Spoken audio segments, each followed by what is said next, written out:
हाँ जी दोस्तों, आज हम करने जा रहे हैं pair of linear equation in two variable.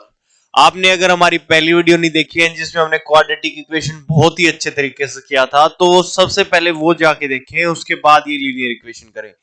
दोस्तों ये बहुत ही आसान चैप्टर है और ये चैप्टर हम बोल सकते हैं लो हैंगिंग फ्रूट्स है। अगर इसको हम कर लेते हैं तो हमारे 5 से 6 नंबर पक्का हो जाते हैं और इसको करने के बाद आप अपने मुश्किल चैप्टर की तरफ प्रस्थान कर सकते हैं। तो चलिए बिना समय वेस्ट किए हम चलते हैं लीनियर इक्वेशंस पे जो टू वेरिएबल में पढ़नी है हमें। चलिए देखते हैं दोस्तों, इसका इंट्रोडक्शन आज हम इस वीडियो में करेंगे, बाकी जो एक्सरसाइज है वो अगली वीडियो में करेंगे। छोटी वीडियो होने वाली है, ज्यादा बड़ी वीडियो नहीं रखेंगे हम इसको। चलो देखते हैं। An equation of form ax plus by where a and b c are real number, a b are not both zero। देखो दोस्तों, जो हमारी ये इक्वेशन है ax plus by plus c, ax plus by plus c, इसमें क्या है, x और y दो वेरिएबल है, इसलिए इस चैप्टर का नाम पड़ा linear equation in two variable. a और b दोस्तों हमने पहले भी पढ़ा था, अगर नहीं बार बार मैं यही चीज बोलूंगा, पहले वो हमारी पहले वाली वीडियो जाके देखें, उस पे आपके कांसेप्ट क्लियर हो जाएंगे। अगर आपको 9th में अच्छे से नहीं पढ़ा है तो हमारे सर, आपके अमित सर की वीडियो है पॉलिनोमियल की 9th की, वो भी एक बार जरूर चेकआउट करें, उससे आपका बेसिक क्लियर हो जाएगा। तो चलिए देखते हैं ए और बी, यहां पे इसको बोलते हैं दोस्तों हम कोफिशिएंट। ये कोफिशिएंट है और ए बी और सी ये आपकी कांस्टेंट टर्म है, ये आपकी कांस्टेंट टर्म है। और देखो पेयर क्यों बोलते हैं, क्योंकि देखो लीनियर इक्वेशन के लिए हमें दो इक्वेशन की जरूरत है। अगर कोई आपको बोले कि एक इक्वेशन से आप लीनियर इक्वेशन सोल्व कर सकते हैं तो हमारा जवाब होगा नो, नहीं, हम लीनियर इक्वेशन के लिए हमें एटलीस्ट दो इक्वेशन की जरूरत है सोल्व करने के लिए। तो चलो देखते हैं, two linear equation involving the same variable x and y. मतलब इसका क्या हुआ, जो दोनों इक्वेशन होंगी पेयर मतलब जोड़ा, जैसे आपका और हाँ उसी का जोड़ा है, वो उसी जोड़े में हम बात करते हैं, ऐसे ही लीनियर इक्वेशन का जोड़ा है, ये हमेशा दो साथ में रहती हैं, दो साथ में रहती है लीनियर इक्वेशन का, ये जोड़ा रहेगा लीनियर इक्वेशन में। मतलब एक होगी हमारी ax plus by plus c और दूसरी हम कह सकते हैं a1x plus b1y plus c। Writing थोड़ी सी आपको कॉम्प्रोमाइज करनी पड़ेगी मेरे साथ। तो चलिए आगे चलते हैं। ये आपको समझ में आया, अब तक हमने पढ़ा कि पेयर ऑफ लीनियर इक्वेशन को सोल्व करने के लिए आपको दो इक्वेशन की जरूरत है दोस्तों, दो इक्वेशन की जरूरत है। और इसमें पहली इक्वेशन का हमने देखी कि ड्रेस कैसी होगी, ax plus by plus c, और दूसरी इक्वेशन की ड्रेस कैसी होगी, a1x plus b1y plus c2। देखो इसमें ना आपको एक चीज ध्यान में रखनी है, क्या ध्यान में रखनी है, हमें जो इसके कोफिशिएंट है वो ही बदलेंगे, x और y सेम रहेंगे आपके, ठीक है। चलो आगे चलते हैं हम। इसको ज्योमेट्रिकली भी रिप्रेजेंट कर सकते हैं। इसको रिप्रेजेंट करने के दोस्तों दो तरीके हैं। देखो लीनियर इक्वेशन से आप समझते क्या है, अगर लीनियर इक्वेशन को ग्राफ पे प्रेजेंट करेंगे तो उसकी कैसी फिगर बनेगी, लीनियर इक्वेशन की दोस्तों एक लाइन से हम उसको रिप्रेजेंट कर सकते हैं। और लाइन से कैसे रिप्रेजेंट करेंगे, ये ग्राफिकल जो क्वेश्चन आएगा, मैं क्वेश्चन के द्वारा इसको आपको समझाना चाहूंगा। यहां पे एक बार ये समझ लेते हैं, बस ज्योमेट्रिकल रिप्रेजेंटेशन होगा उसका, ओनली लाइन होगी, वो लाइन से हम डिनोट करते हैं लीनियर इक्वेशन को। इसका नाम देखो आप समझ सकते हैं, लाइन से ही लीनियर बना है, ठीक है। चले आगे चलते हैं हम। Type of polynomial based on degree हमने पढ़ा था, मैं बता रहा हूं आपको, पॉलिनोमियल की अगर आपको वीडियो देखनी है, पॉलिनोमियल यहां हम थोड़ा सा दोस्तों एडवांस में चलेंगे। अगर आपको बेसिक इसका समझना है पॉलिनोमियल का, तो आप अमित सर की वीडियो है, एक बार वो जाके देखें। देखो एक बार पॉलिनोमियल को ना हम दो तरीके से डिवाइड कर सकते हैं, पॉलिनोमियल को दो तरीके से डिवाइड कर सकते हैं। एक तो हम डिग्री के बेस पे, और एक हम डिवाइड कर सकते हैं इसको टर्म के बेस पे। टर्म पे आपने पढ़ा होगा, शायद आप याद रखा है या नहीं रखा है वो देखते हैं। आपको वीडियो पॉज करके एक बार बता रहे हैं टर्म के बेस पे क्या मैं लिख रहा हूं वो ठीक है। मोनोमियल, बाइनोमियल मतलब जिसमें दो टर्म हो और ये टर्म डिवाइड होती है प्लस और माइनस से। डिग्री, डिग्री के बेस पे जैसे अगर एक डिग्री, डिग्री मुझे कमेंट में बताओगे आप डिग्री क्या होती है। अगर एक डिग्री है तो उसको बोलते हैं हम लीनियर। अगर 2 डिग्री है, जैसे डिग्री कितनी है 2, तो उसको क्या बोलेंगे हम, क्वाड्रेटिक पॉलिनोमियल। और क्यूबिक पॉलिनोमियल है तो उसकी डिग्री कितनी होगी 3, मतलब हाईएस्ट पावर को हम डिग्री बोलते हैं। अगर जैसे एक बात बताओ आप मुझे, 3x³ plus 8y plus 9y², इसकी डिग्री कितनी है? इस इक्वेशन की डिग्री है 3, क्योंकि हाईएस्ट पावर इसमें क्या है 3 है, इसलिए इसकी डिग्री 3 है। चलिए आगे चलते हैं हम। Geometrical meaning of zero polynomial. देखो, एक जो लीनियर पॉलिनोमियल है और जो एक क्वाड्रेटिक पॉलिनोमियल है उसकी कितनी जीरो होंगी? इसका सीधा सा मैं आपको एक मंत्र बता देता हूं, जितनी डिग्री उतने ही उसके जीरो, जितनी डिग्री होंगी उतने ही जीरो। लीनियर इक्वेशन की डिग्री 1 होती है तो इसका इसलिए एक जीरो। क्वाड्रेटिक पॉलिनोमियल की 2 डिग्री होती है इसलिए क्वाड्रेटिक पॉलिनोमियल के ज्यादा से ज्यादा 2 ही क्या हो सकते हैं, जीरो हो सकते हैं। ऐसे ही क्यूबिक पॉलिनोमियल में डिग्री कितनी होगी दोस्तों? क्यूबिक पॉलिनोमियल में 3 डिग्री होती है, इसलिए इसके जीरो भी कितने होंगे, 3। हाँ, मुझे पता लग रहा है आपको समझ में आ रहा है, और नहीं समझ में आ रहा है तो जितने जल्दी से कमेंट करो। और अपनी ना जो ये बेसिक चीज है, आप इसको डेली क्विज से प्रैक्टिस कर सकते हो। तो डेली क्विज आप करेंगे कहां से? डेली क्विज करने के लिए मैं आपको एक साइट बताता हूं, उपनिषद। ये साइट उपनिषद institute.com। यहां पे आप क्या करेंगे, आपका सेक्शन आएगा सीबीएसई। सीबीएसई एग्जाम में आप क्लास 10th में जाएंगे, वहां से डेली क्विज आप प्रैक्टिस कर सकते हैं। जो आपके 20 नंबर के क्वेश्चन आते हैं वह डेली क्विज के आप वहां प्रैक्टिस करके 20 नंबर को पक्का कर सकते हैं। चलिए अब आगे चलते हैं। देखो, हमने पहले भी पढ़ लिया है, हर किसी की, देखो दोस्तों, हमारी क्वाड्रेटिक पॉलिनोमियल है या हमारा लीनियर पॉलिनोमियल है, लीनियर इक्वेशन है, सबकी एक क्या होती है, ड्रेस होती है, सबकी एक जनरल फॉर्म होती है। जैसे क्वाड्रेटिक पॉलिनोमियल की क्या होती है, ax² plus by plus c। ऐसे ही sorry, ax² plus bx plus c, ये होती है क्वाड्रेटिक की। अब हम लीनियर चैप्टर पढ़ रहे हैं, लीनियर इक्वेशन चैप्टर पढ़ रहे हैं, तो इसकी क्या होगी, ax plus by plus c, क्योंकि 2 वेरिएबल है। अच्छा एक चीज बताओ, क्या आप एक इक्वेशन से लीनियर इक्वेशन को सोल्व कर सकते हैं? नहीं, सही बताया आपने, क्योंकि लीनियर इक्वेशन को सोल्व करने के लिए एटलीस्ट हमें कितनी इक्वेशन चाहिए हैं, 2 इक्वेशन चाहिए हैं। चलिए, आपने देख लिया कि इसकी जनरल फॉर्म है a1x b1y c1, ये एक इक्वेशन, फर्स्ट इक्वेशन, और 2 चाहिए होती है तो a2 b2y, मतलब अलग से आपका कोफिशिएंट हो जाएगा और कुछ चेंज नहीं है, वेरिएबल आपका वही रहेगा। चलो, और जिसमें a1 b1 ये रियल नंबर होंगे, रियल नंबर का चैप्टर भी हम पढ़ेंगे। रियल नंबर में आपको बताऊंगा रियल नंबर क्या क्या हो सकता है। आपने 9th में पढ़ा होगा terminating, non terminating, rational, irrational, वो इसके पार्ट है। हम इसको डिटेल से करेंगे जब आपका फर्स्ट चैप्टर कवर करेंगे, रियल नंबर। चलो, सिस्टम ऑफ लीनियर इक्वेशन। दोस्तों, हमने पढ़ा कि लीनियर इक्वेशन की ग्राफिकल रिप्रेजेंटेशन होती है एक लाइन। अच्छा एक चीज बताओ, एज्यूम करो लाइन, अगर 2 लाइन है आपके पास, वो हम कितने तरीके से ड्रॉ कर सकते हैं?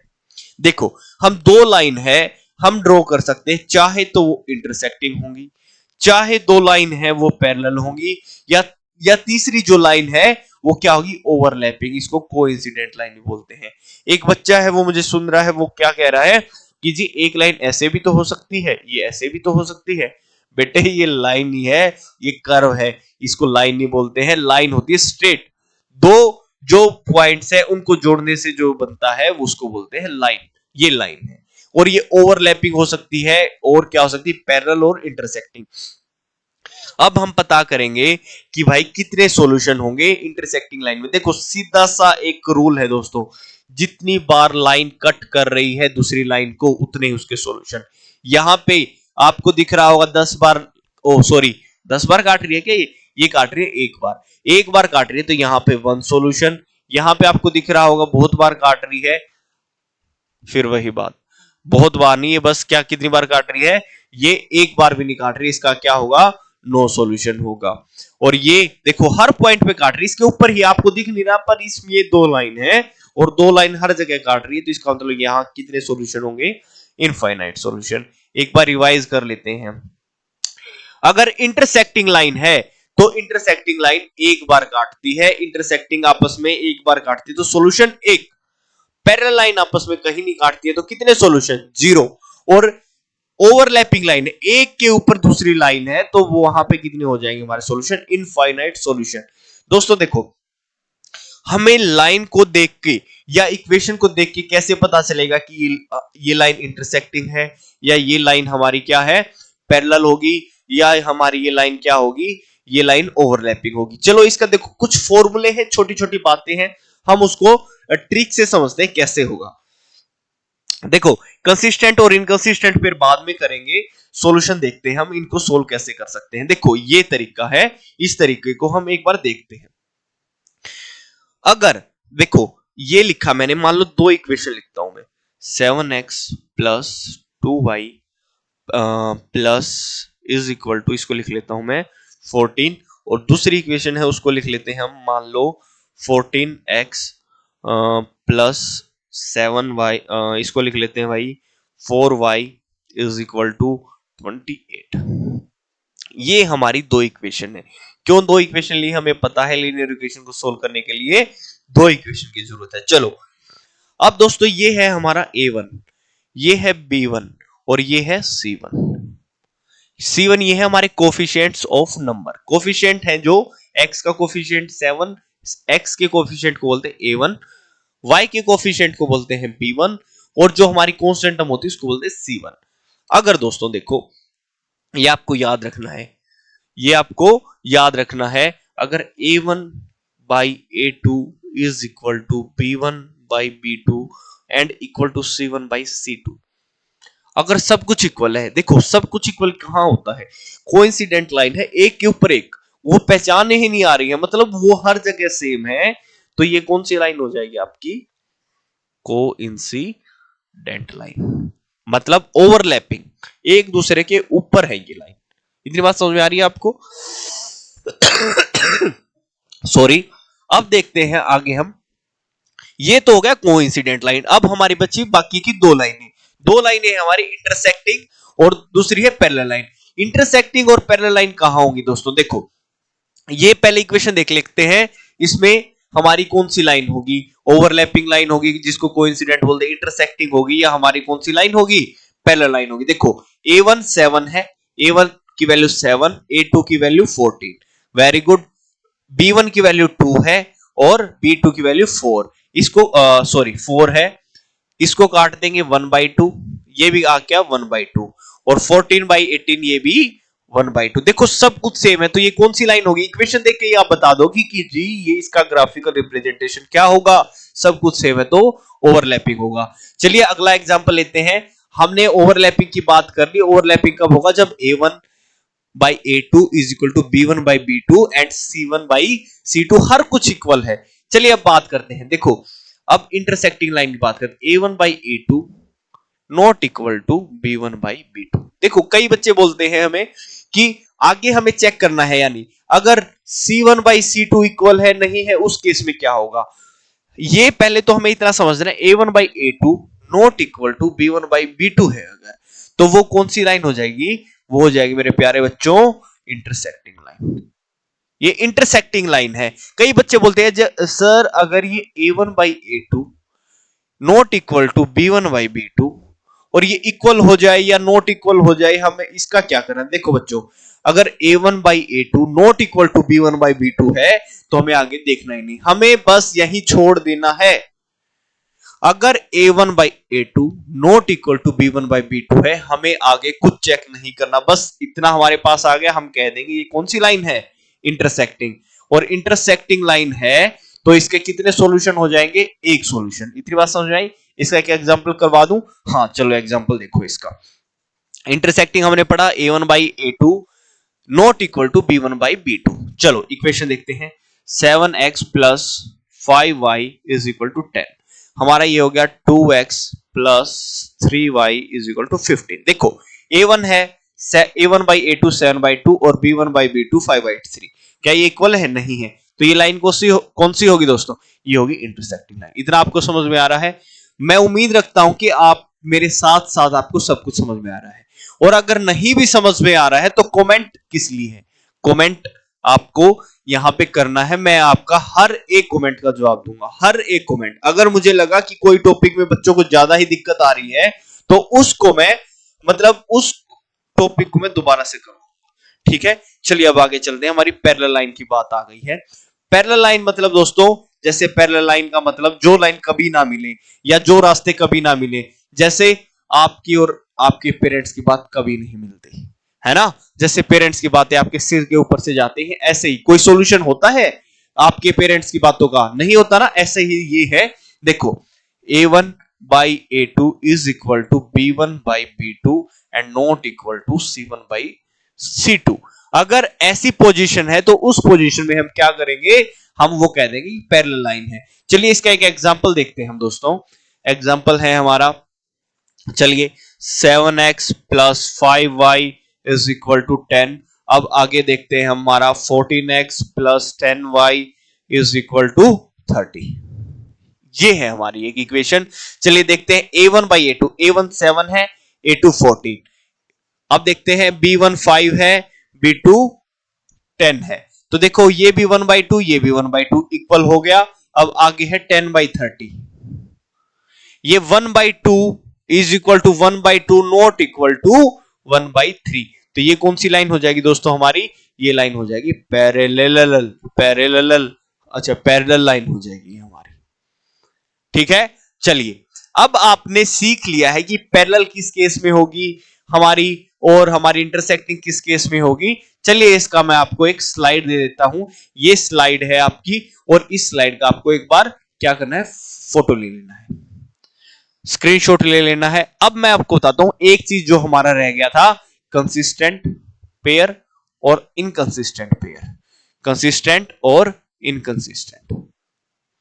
देखो दोस्तों हमने पढ़ा कंसिस्टेंट और इनकंसिस्टेंट पेयर क्या होता है।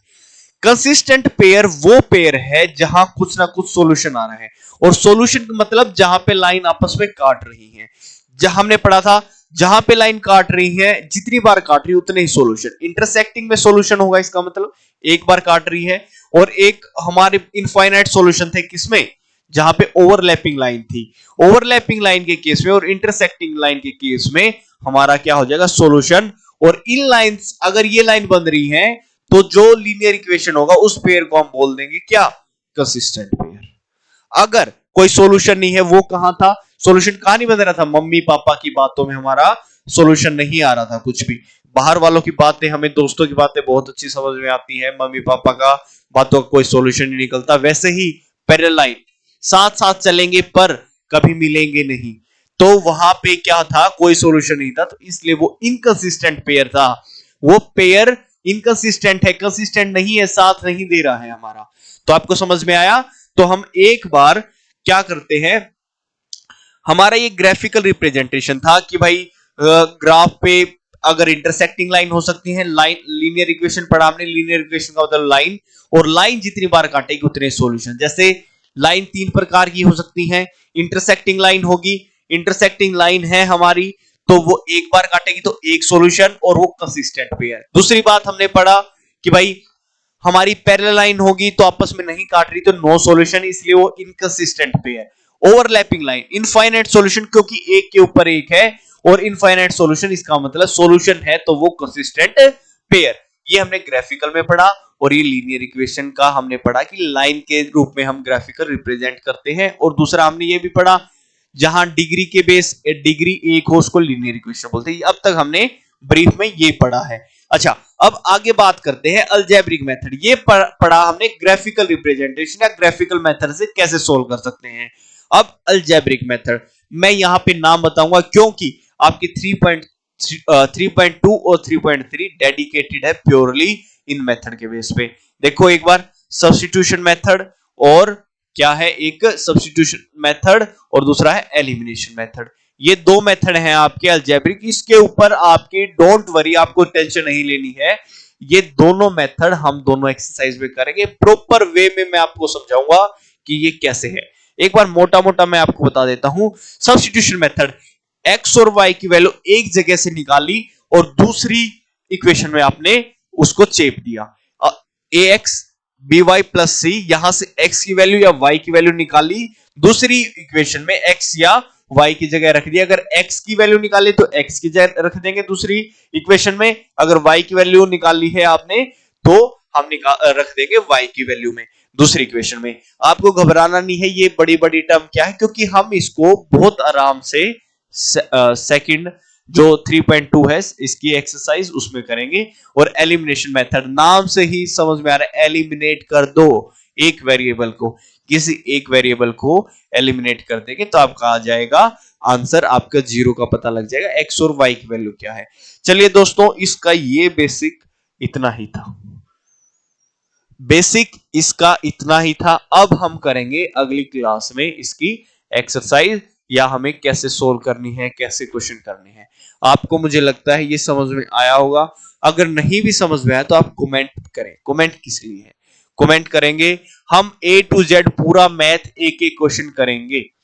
आर.डी. शर्मा इंपॉर्टेंट क्वेश्चन सभी कुछ करेंगे, और ये सब कुछ मटेरियल आपको मिलेगा। मैंने साइट बताई थी, दोबारा बता देता हूं, उपनिषद institute.com, उपनिषद institute.com। आप ऐप पे जाके भी हमारा कोर्स देख सकते हैं, और आपको नोट्स चाहिए है, मैथ के नोट्स चाहिए हैं, एक्स्ट्रा क्वेश्चन चाहिए हैं, वो भी वहां से आप ले सकते हैं। चलिए दोस्तों, मिलते हैं अगली वीडियो में नई एक्सरसाइज के साथ।